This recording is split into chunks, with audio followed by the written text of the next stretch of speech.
are listening to the Jboy Show, your number one source for Auburn and the SEC. My goal was to run through his soul and grab his heart when I run through his soul. Kurt, Nate, Coach Dab. Those are memories. I think we've established ourselves as, I think, the premier conference in college football. Now, the SEC is better at the top. It's better in the middle. The Southeastern Conference remains the premier conference. Now takes the snap. Looking for the receiver. He's got Lutz and Kirkland. Touchdown, Auburn! Think about it. It's always been the SEC and everybody else trying to catch it. I think this is probably the best league from a competitive venue standpoint.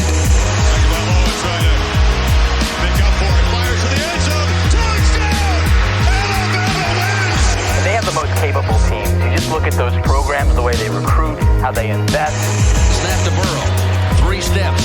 Fires. Back corner of the end zone. Over the shoulder catch. Did he hold on? He did. Justin Jefferson. Touchdown, Tiger. And now, your host, Jboy. What's up, everybody, and welcome to part 1 of today's recruiting roundup with one of the most plugged-in guys out there, and that's our one of our correspondents, Tay. Tay, what's up, brother? Been a crazy week. How's everything going for you? Good, man. Crazy week, man. Yeah. Well, let's get started. Obviously, talk a little Christian Leary. He's a guy, the first prediction that we put out there that didn't come to fruition. It's not over yet, and we'll talk about that a little bit. And some things happened in the past couple days. You're very close to that situation. I know you can't say everything, but Tay, what can you tell us?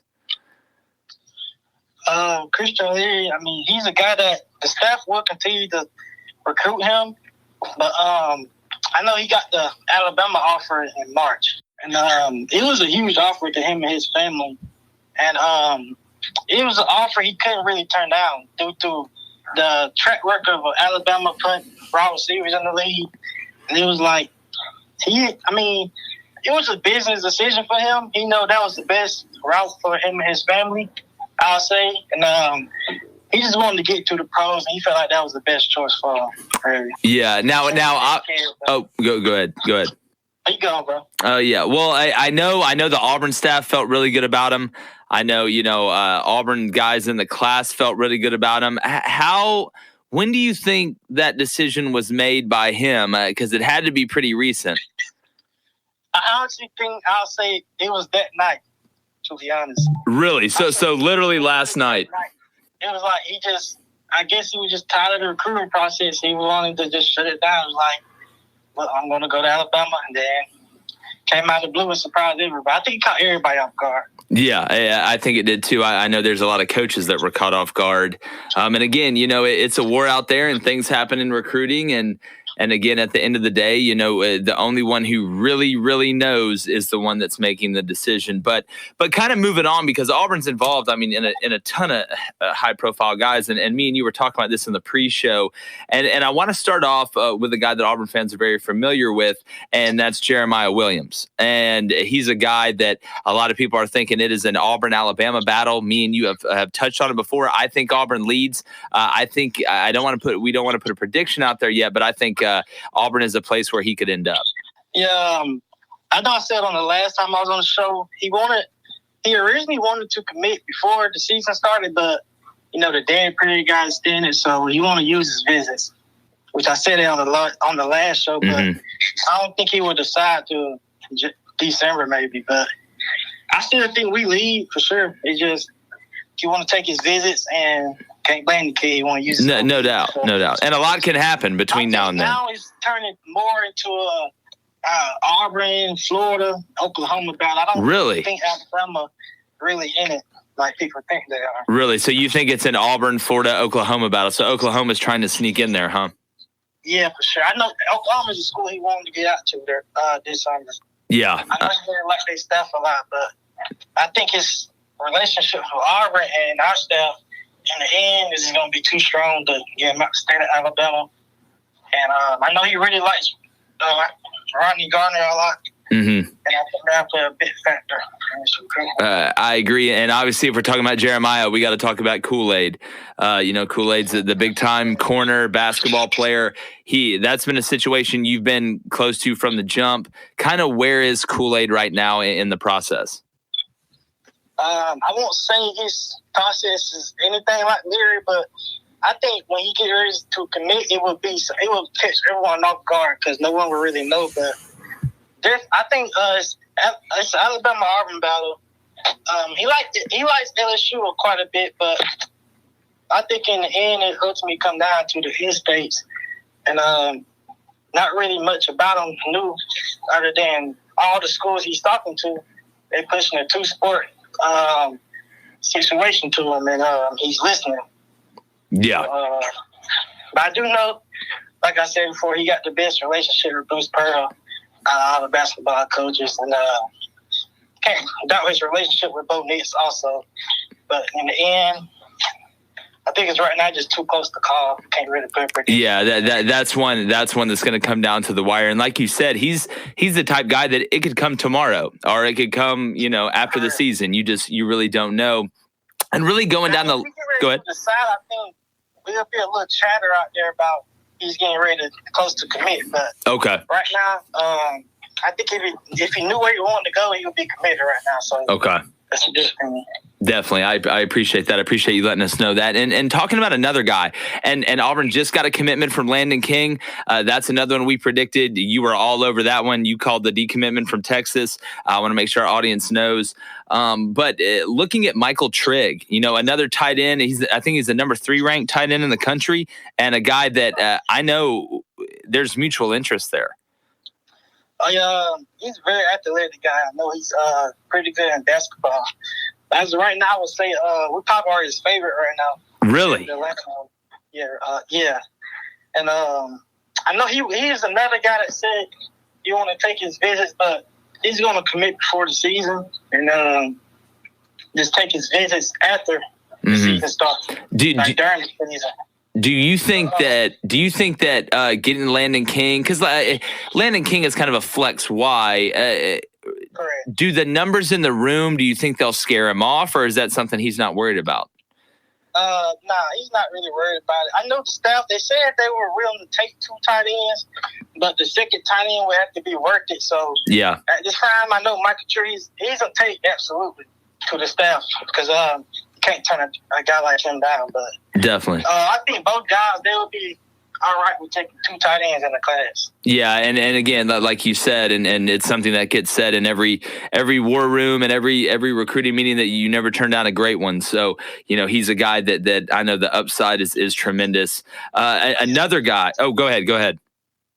I know I have a couple of people DM me about what we're going to do at wide receiver now.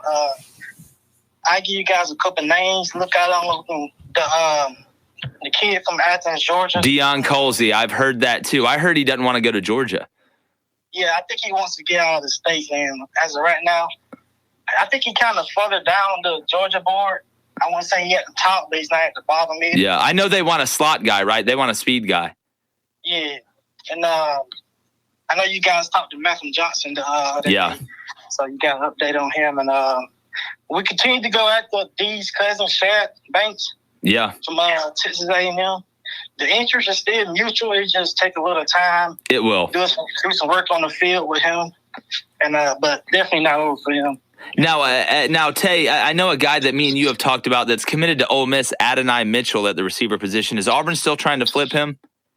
Oh, yeah, absolutely. They're still communicating with him at least 2-3 times a week, I know. And he's a guy that I think if we miss on another key target, then he'll be a guy that we're turning up on him and Latrell. Okay, Neville. Okay. Yeah, and so is it – so let me ask you this. So is the order of it, talking about the receiver position, is the order Banks first, Adonai Mitchell second, and then Latrell Neville third, you think? Yeah, I would probably put Banks at the top now. Yeah. I mean, he was really at the top when Christian Leary wasn't committed, but he's definitely at the top for sure. And I will put Donnie right at middle, and maybe Latrell down down a bit. Yeah, but if they like all three guys, I know, but they won't. They're looking for a different type of receiver this class, and we'll just see what route they take. Definitely, because if you look at Colsey, he's a great player. He's your bigger receiver type, and I know Auburn is looking for like you're saying, that game changer, like a Christian Leary, like a Banks, like an Adonai Mitchell. But kind of moving down the board a little bit, Tay. You know, a guy that hasn't got a ton of press, but we feel like Auburn's in a really good spot with him is Marquise Robinson. Oh, correct. Marquise, one of those guys, he's definitely Auburn lean right now. It's just really a matter of time. I know the staff, they aren't pushing him to commit, but I think they want him to commit before the summer ends, so they'll push him eventually to go and get it over with. But they're not going to rush the kid by no means. But which is smart. Yeah, he's a very good guy. He's a quiet guy. He don't really talk on social media a lot. Yeah, again, I've tried to follow it. Really good. Pair him and Lee Hunter together. Yeah.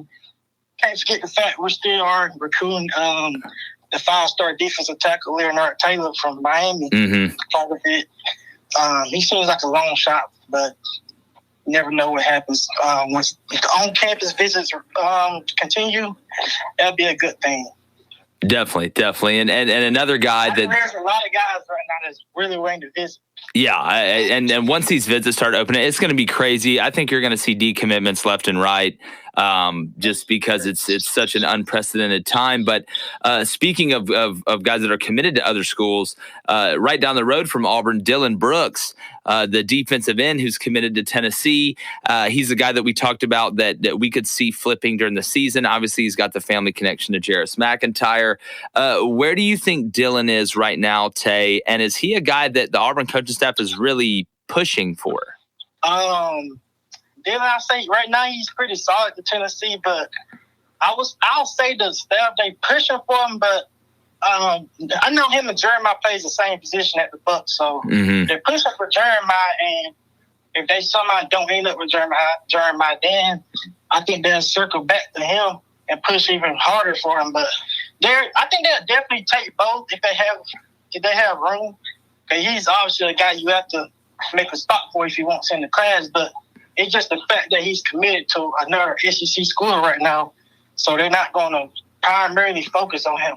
They got their focus just primarily set on Jeremiah right now, and some other guys. But I think a flip is definitely possible. I think he won't come to signing day, but that's just my opinion. But he's definitely interested still. I know he doesn't talk about it a lot on social media, but behind the scenes, a lot goes on, as we just seen. Yeah. Yeah, that's a good way to put it. And another guy you were itching to talk about, and we kind of talked about this guy with Dukes, and I think, I've told you, I think him and Small Munden are the best players on Auburn's board. And, of course, I'm speaking about Nyland Green. You have an update on Nyland for us. I know he really loves the staff, everyone on the staff. And he's really close with our defensive lineman signing that we signed this past class, DeAndre Butler. They're really close. He tells me that it's a good possibility we sign him right now. I say we leave, but I'm not really 100% sure about it. I want to say that we just going to get a signature because you got a long way to go. Yeah, with teams like Clemson and Georgia still pushing for. Do you feel like right now it's an Auburn-Clemson battle? Definitely with Georgia running third. Okay. I know if it's a possibility we sign him and Kool-Aid, I would not rule that out. Wow, that would be the best corner class Auburn has ever signed. Ever, man, ever. And those of y'all who and Kool-Aid's an unbelievable athlete and a really good player, but I am a huge Nyland Green fan. And I think he's a day one starter. I think the two best corners out there right now are Nyland Green and Kyrie Jackson, who's got an Auburn offer. We're actually going to get Kyrie on the show. He's got Auburn, Alabama, LSU, Georgia, just about everybody. But kind of wrapping it up, Tay, and again, man, you bring the heat every time, and you bring actually what's going on behind closed doors to our audience. There's a new name you brought up. And tell me if I'm saying it wrong. Is it Amari Harvey? Yeah, that's correct. Okay, can you talk to us a little bit about Amari? He's a kid from Tallahassee, Florida, not too far from the Alabama line. I know he's been communicating with Wesley McGriff and Cadillac Williams a bunch. Just looking to get him on a visit once the visit start up.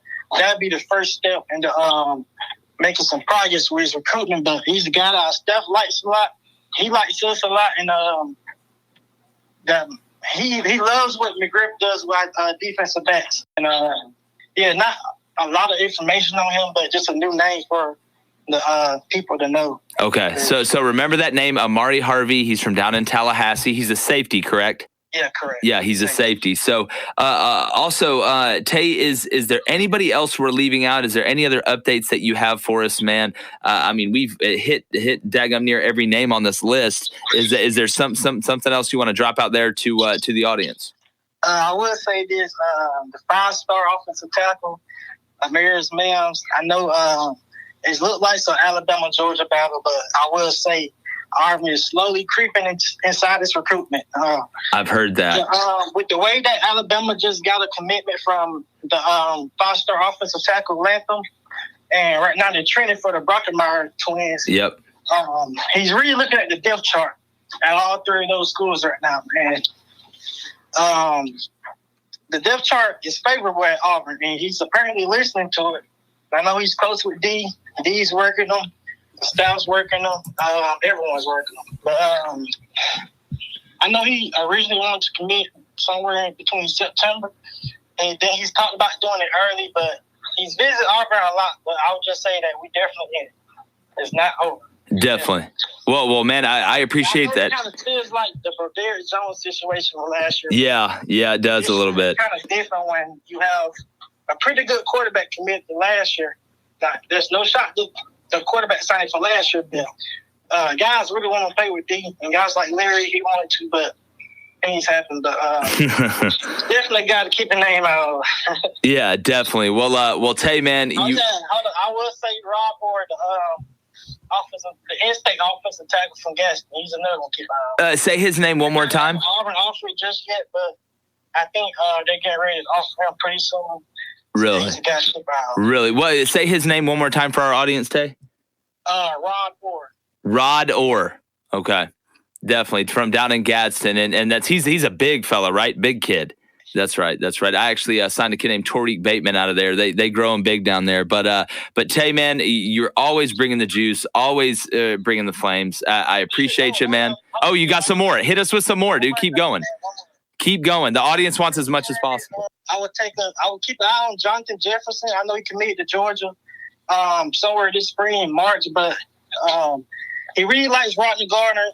He likes what he does with the defensive line, putting guys inside the NFL. He's a guy to really keep an eye on. Okay, so we got Jonathan Jefferson too as well, the Georgia commit, a big-time player. I know a lot of people are high on him. Is there anybody else? You got anything, Tay? Let us know.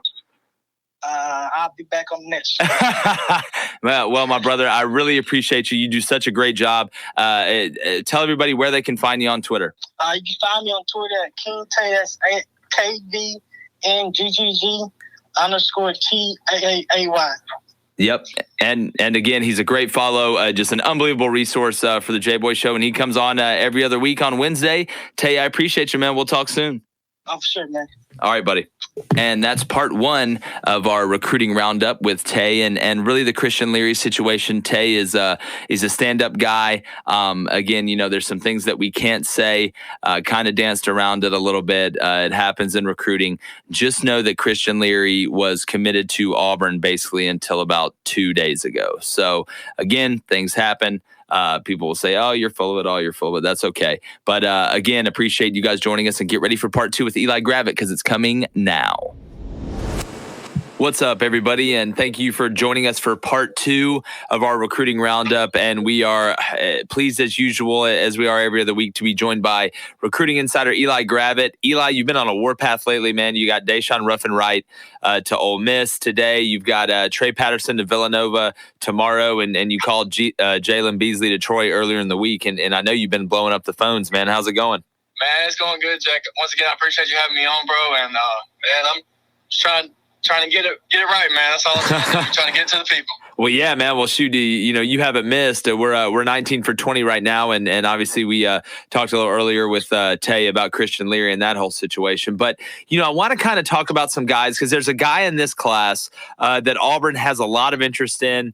Especially at the buck position, Jamaal Robinson. He's a little down the board, but he's got a ton of Power 5 interest. And you've been talking to him. You guys have struck up a friendship. What can you tell me about Jamaal? Well, first thing, when I first got to talk to Jamaal, I could just tell he was a great kid. He's a very humble kid, just waiting for a new beginning for himself. And I know he told me some stuff about when he got to JUCO, it's just kind of like a second chance that gave him another hope to play at Power 5. And Jamori's been putting in the work in the weight room. He's been conditioning right. He told me he gained about 40 pounds when he got to JUCO. So I know Jamori's going, 40 pounds, man. And he's 6'6". So he's listed at like 6'6", 252, I think. Yeah, he's a big fella. Yeah, he's big. But, so me and Jamaal just kind of hit it off right from the start.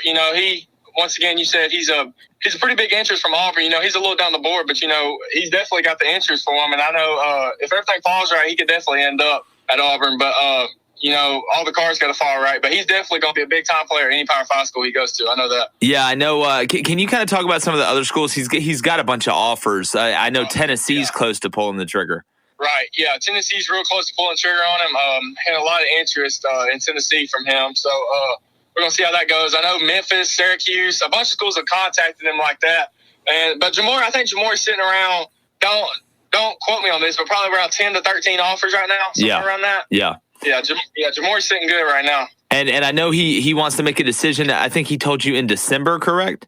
November. That's right. Right. And he's actually going to make his decision on the show. He is. Yeah, he's going to be on our podcast, and he's going to he agreed to come on, and he's going to make his decision on there. So that's going to be pretty big time for us. Yeah, we're really excited. Especially he's a guy that I could see, especially after the season with that length and that frame, and playing where he is now in junior college, being a guy that's a 4-star and having anywhere from 25 to 30 offers.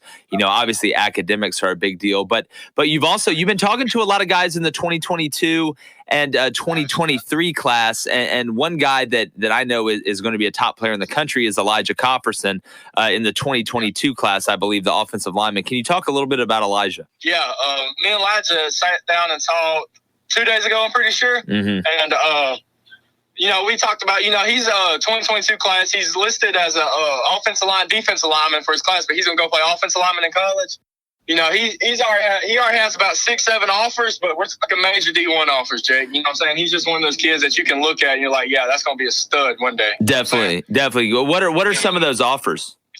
Let's see. We're looking at about Florida, South Carolina, Tennessee, Kentucky. I know he's got offers from Minnesota. So, yeah, he's got some pretty big offers. Yeah, and those are just going to continue to rack up, and he's a guy we'd love to get on the show, and I'm sure we will. And I know, too, as well, you've been talking to some 2023 guys, which is an absolutely loaded class. If our audience, if you have a chance just to check out, especially in the Atlanta area, in the state of Georgia, the 2023 class, and there's a guy that's as good as any of them out there, and that's Denzel Moore. Oh, yeah. Denzel's another kid I sat down and talked to. I'm pretty sure I talked to Denzel yesterday. I talked to him. I can't remember the days, but I'm pretty sure I talked to him yesterday. Yeah, Denzel's he's a game changer player. He originally had, I think he has somewhere around 10 offers right now. Okay. Something like that. And I could be wrong about it. Could be a little bit more, could be a little less. But yeah, Denzel's got major Power 5 interest. He just got an offer from Kansas the other day. And as you said, T-Will came out and gave him the offer last week sometime, I think. Yeah, I believe it was last week. Yeah, Denzel's a big-time player, and he's definitely got big Auburn interest, that's for sure. Yeah, and there's also a guy kind of moving on and getting back to this year's class that is actually going to commit on the show this next Monday, Terry Lambert. Can you kind of talk a little bit about Terry? He's choosing, I believe it's down to TCU, Illinois, La Monroe, and he's going to decide on the show. Can you just kind of talk about Terry and his skill set kind of as a running back and what he is? Yeah, Terry, Terry's big time. Long story short, Terry, we were going after the backup quarterback for Bo this year. And as everybody knows, we ended up picking Grant Lloyd from Bowling Green. Well, that decision came down between Grant Lloyd or Terry. So, you know what I'm saying? It's not like he didn't have big Power 5 interest because, we were recruiting him one time. Terry originally, he signed to play, or he didn't sign. He wanted to go play with Chad Morris at Arkansas. And, of course, Chad got the offensive coordinator job at us, so, he still recruited him. And just, the cards didn't fall right, but I know Terry's going to be good. He's got an amazing skill set, and I know he's ready to prove something. Yeah, definitely, and we're excited about getting him on the show. And he's a guy who's a very explosive athlete. If you haven't watched his film, it's pretty entertaining to watch. But Eli, kind of moving to basketball a little bit, because you've been following some of the top guys, and a guy that you were on early that me and you both have talked to, James White, who is picking up offers left and right. Do you have an update kind of on him? I haven't talked to James recently, but every time my Twitter feed blows up, because every time I look, man, all I see is offers left and right for James. Yeah. I mean, you can tell. I knew it was going to happen. He's just one of them kids that you can tell. James came out and he was ranked. He's a top 100 player on Rivals right now, and I'm definitely expecting. James probably has somewhere around 20 offers now, I'm sure. Yeah. Somewhere close to that range. Yeah, I know he just picked up Oregon. Oh, yeah. He's got some major offers, man. I'm expecting James to be a big-time player coming out of class. Like I said last time on the show, he's definitely one of the best players coming out of the state of Georgia, if not the best player coming out of his class from the state of Georgia next year. Definitely, and it's a guy that Florida State's offered, Georgia Tech's offered, a ton of big time schools are on it, and like you said, just a really good dude overall. But again, I know you've been in contact. You're getting in contact with Keanu Kohnt. I believe that's how you pronounce it. The last name's Kohnt. And there's a ton of big guys out there that you're talking to. Can you kind of give our audience a preview of who you're talking to? The latter part of this week and going into next week. Yeah, so between now and Friday, so in 2 or 3 days, I know I have a total of around 7 to 8 guys I'm talking to. Beautiful. Tonight I got 3. I got one, his name is Terrence Love. He's a Georgia 23 prospect. And I've heard people talk about Terrence might be one of the highest rated recruits in the 23 class. Yeah, they're saying he possibly could be number 1. Yeah, he's big time, man. He's the real deal. But another one I'm talking to tonight, his name is Tavarian Martin Scott, if I pronounced that right. I hope I did. He actually played JUCO at Dodge City where Jamori played at. That's right. So, him and Jamori are pretty good friends, I'm pretty sure. Yeah. But, yeah, I'm excited talking about him tonight just to see, where he's standing out with his recruitment right now. And then I have one more kid tonight. His name is Justin Benton. I know I told you about him. Yeah. He plays on the same team with Elijah Zollicoffer, the one I talked to the other night, offensive lineman. Mm-hmm. He was Adidas All-American his freshman year. So he's a big-time recruit coming out of Georgia in the 23 class. I got 2 tomorrow, I'm pretty sure. I got one named Sarad Bryant. He's another big-time recruit. And then I got one named Barron Hobson. Okay. I think I talked to you about him earlier. He's listed as the number 1 inside linebacker in the 21 class at Georgia. And, yeah, he's a big-time recruit. Excited to get with him.